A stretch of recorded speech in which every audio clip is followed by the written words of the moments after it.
फासले ऐसे भी होंगे ये कभी सोचा न था।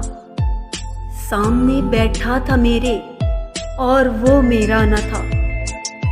वो के खुशबू की तरह फैला था मेरे चार सू। मैं उसे महसूस कर सकता था, छू सकता न था। रात भर पिछली सी आहट कान में आती रही। झांक कर देखा गली में कोई भी आया न था।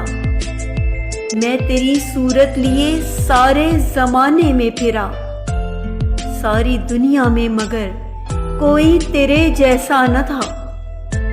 आज मिलने की खुशी में सिर्फ मैं जागा नहीं, तेरी आंखों से भी लगता है कि तू सोया न था। ये सभी वीरानियां उसके जुदा होने से थीं। आंख धुंधलाई हुई थी, शहर धुंधलाया न था। सैकड़ों तूफान लफ्जों में दबे थे जेरे लब।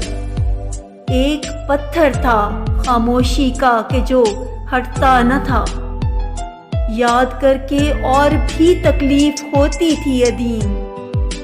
भूल जाने के सिवा अब कोई भी चारा न था। मसलहत ने अजनबी हमको बनाया था अदीम, वरना कब एक दूसरे को हमने पहचाना न था। फासले ऐसे भी होंगे ये कभी सोचा न था।